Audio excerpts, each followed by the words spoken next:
good friend from the NFL Media Group, joining us here the day after Jared Goff gets pizzade. He is Maurice Jones-Drew. How are you, MJD? No, I'm doing well, Rich. How are you? I'm doing great. Rams had to do this, clearly. And what do you think of this deal for Jared Goff? Well, I got to tell you a quick story. There was one point in my career where I was kind of I was a little down, and I was banged up and had to get rehab. And I rehabbed at the University of California, and there was a freshman quarterback there who was going through a similar situation.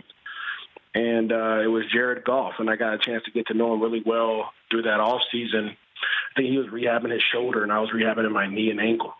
And so, when you meet someone at that age and you kind of get a chance to talk to him a little bit, then you see him grow throughout his career. I think it's amazing that they got this deal done, and the way they got it done, right, where it wasn't all in the media. No one even knew what was going to happen. We had kind of hinted and talked to him about it a little bit, but he did a great job of saying, look, when the time has come, the time will come. And they got it done right before the season. And so, the Rams do a great job of handling their business, paying their guys that produce for them. Jared's done a great job since, growing each year, obviously under Coach McVay, getting better and better and better, going to the Super Bowl last year. And the Rams paid him for that. And so well-deserved. I think you saw the love from the Ramley. All the players were, Nice. Instagramming pictures and tweeting stuff out and saying how much he deserves it, and he does, because he does a great job for him. And so it's exciting. It's an exciting time right now to be a part of the Rams organization. Hey, man, I'll tell you this, MJD, because you hit on it. I said it at the top of the show. If you think you've got the right guy and the coach that you've got is the right guy and the general manager that you've got is the right guy and everyone is in agreement that this is the guy, then you pay the guy. And you pay the guy what the market value is. If it's the tops, then that's fine, because it will be topped eventually, and you don't want to pay above that because you've waited. It does seem that simple, but is it really, though? Well, I think Kevin Demoff and their front office, with obviously Les Snead and everyone, they do a great job of identifying players that they feel will be part of their nucleus for a long time. And if you play well, they reward you. And I think that's how it goes about. I know Aaron Donald's situation was a little tough, and they were working on that one for a while, but they found a way to get that done. And from there, it's kind of been, Todd was next. Obviously, Jared, they identified Brandon Cooks as the guy they wanted. And so they've done a great job of identifying talent and really, going – outside the box, thinking outside the box to get these guys to be locked in for a long period of time. I just think back every now and then when something significant involving the Rams happens, MJD, and I think back to that Thursday night game in Seattle on the 15th of December back in 2016, Goff's first year on the job. Jeff Fisher's fired just days before, right? Bones Fossil, the special teams coach, is the interim guy. They get destroyed up in Seattle. You're across the aisle from me as I'm flying back with my good friend Kara Henderson, and you're the radio guy. And it was a morgue on that flight. I mean, there wasn't a single sense that this organization would be copycatted or wanted to be copycatted, or had a quarterback worthy of $110 million of guaranteed money on that night, and that great things were about to. Gurley was complaining about the high school offense. It really is amazing how far this team has come in just a short amount of time, MJD. Oh, Rich, I remember like it was yesterday. It was that was rock bottom. I feel like the Rams organization, that flight back, that was kind of the lowest of the low, and those guys did a really good job of banding together that offseason and working out. And then obviously you hire Sean McVay, and he gets his staff in there, and he goes out and gets some critical pieces like Andrew Whitworth and Robert Woods and guys that can come in, and then you bring in Wade Phillips, and all of a sudden when you start adding the right ingredients to this organization, things can turn quickly.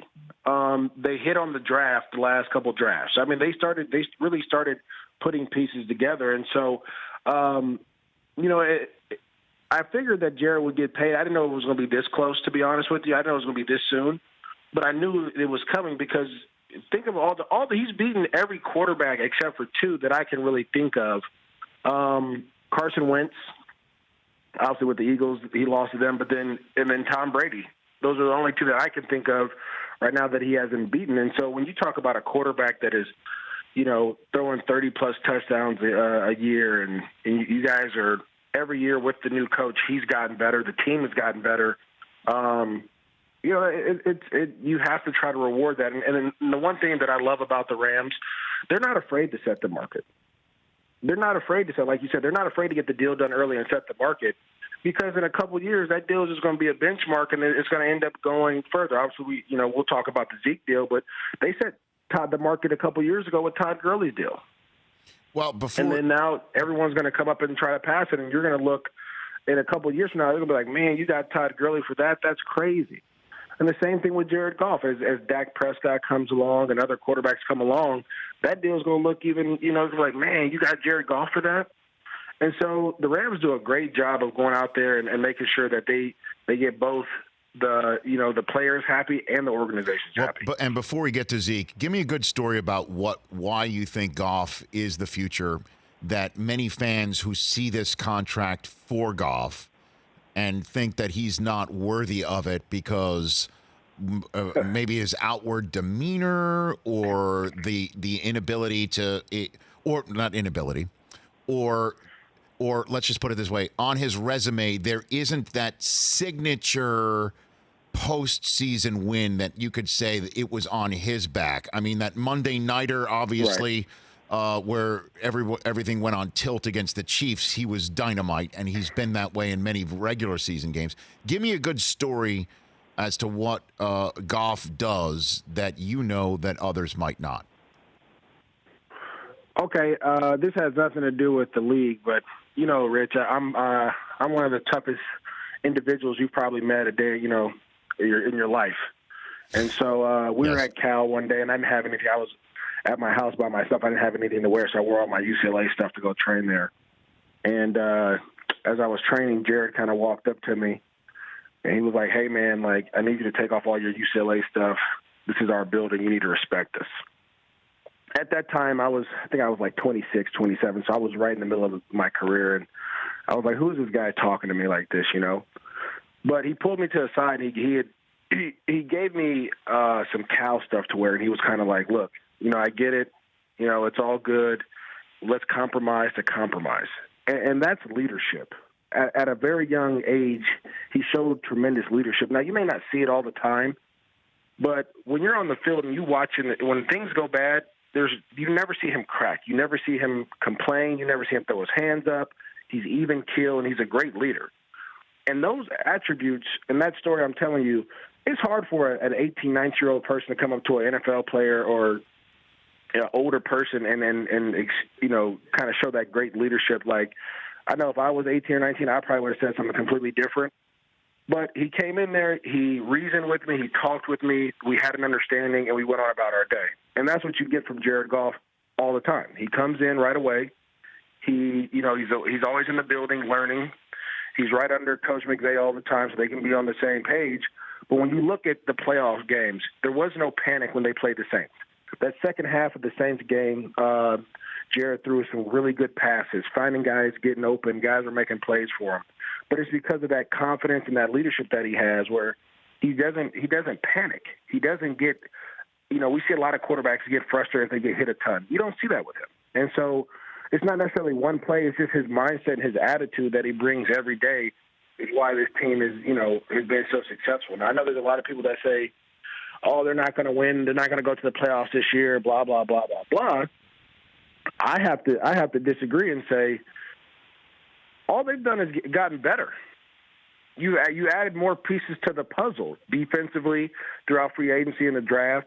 Offensively, rebuilding that offensive line, getting ready so you have guys for next year. I know some people say you have two redshirt guys that are coming in for this offensive line. How can they get better?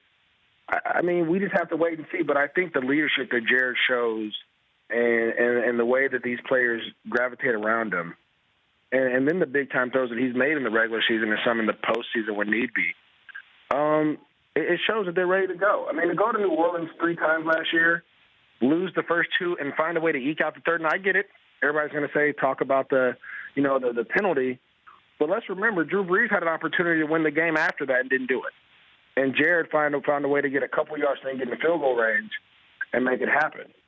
And so he's done more than enough to deserve this type of payment and then get the respect that he's earned. And so we'll have to wait to see this year, but I think the Rams are ready to go. And he turns 25 on October 14th, and he's signed through 2024. The Rams are set with Goff and Gurley for quite some time, and that's the way you win football games if you bet on the right people. Maurice Jones-Drew here on the Rich Eisen Show. All right, our colleague at the NFL Media Group, Jane Slater, just said that Zeke is expected to get 20 to 25 reps week 1. What are your thoughts on that subject? Yeah, he's ready to go. I mean, first of all, I know this contract was going to be a little – well, let me say this. Kudos to Jerry Jones and the Cowboys because I didn't know they had to pay everybody, right? You paid Jalen Smith. You played Lyle Collins. You have Dak Steele. I didn't know about the first 2 guys. All we talked about was Dak and Zeke and Amari Cooper. So we never thought about all the other players that they have to pay. So kudos to the Cowboys for trying to find a way to get everyone in this building and locked in. I think that, Zeke is ready to go. I know Marshall Falk went down there to train with him, and I know Marshall, hanging around Marshall, he doesn't play any games, so he probably has him in the best shape of his life. But I think Zeke has been there before. And when I held out in 2012, I came back and ended up getting 23, 24 carries that game. It wasn't that big of a deal. You just got to make sure that you're hydrated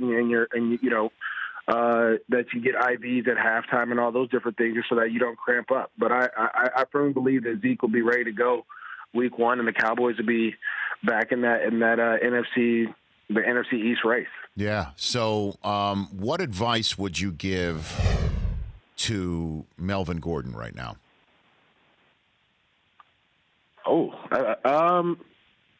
If I'm Melvin Gordon, I'm not showing up.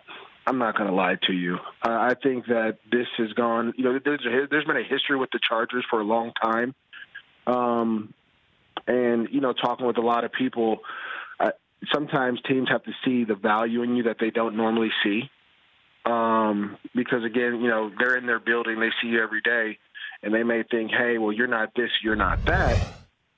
But there is a value where Melvin Gordon should be. I firmly believe this, and I've said this multiple times. Without Melvin Gordon, I don't know if this team can go, 10 games and like they did 12-4 last year. I think they're going to lose a couple.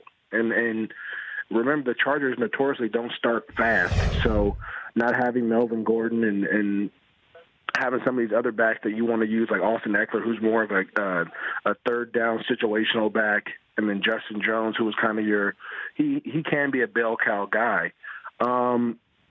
You just lost a lot of depth because of Melvin Gordon. So I think as Phillip Rivers gets older, you want to always have pieces and players around him.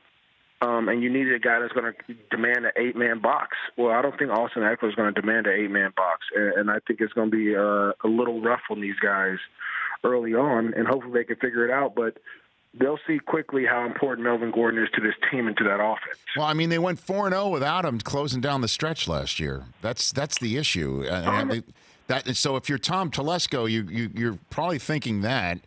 And then what do you make of Albert Breer's report? I don't know if you heard this, but the Eagles were the team that raised their hand and said, we'll trade for Melvin Gordon and we'll flip you Jordan Howard and a mid-level pick. And the Chargers, according to Albert, said no to that. What do you think of that?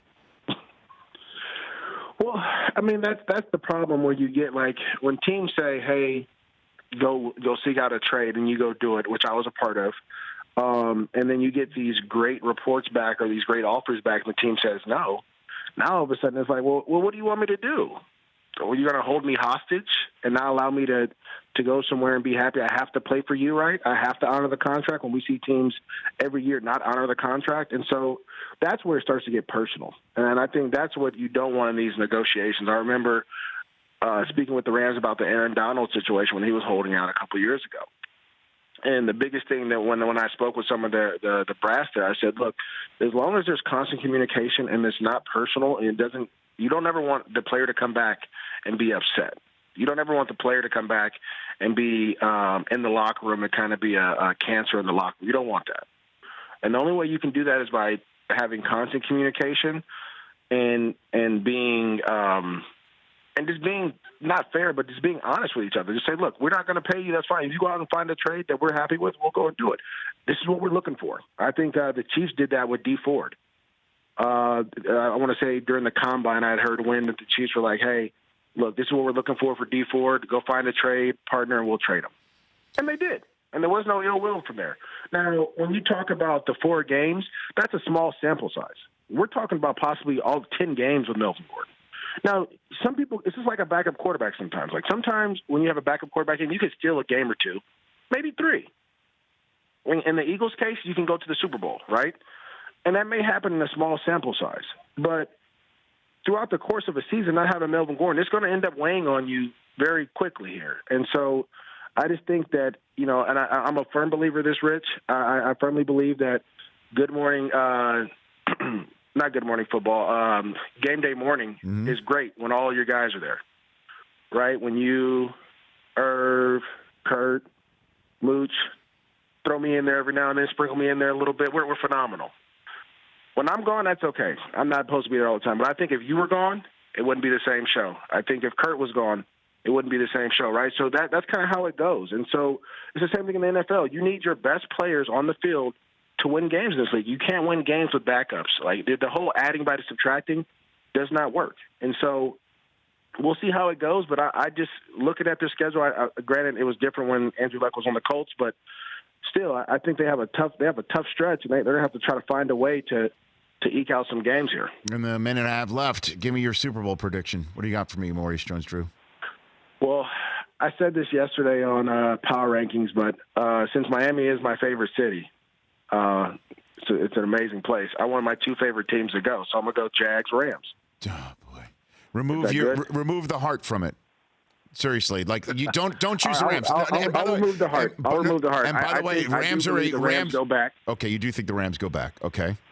I do believe the Rams go back, and I think it's going to be in the AFC.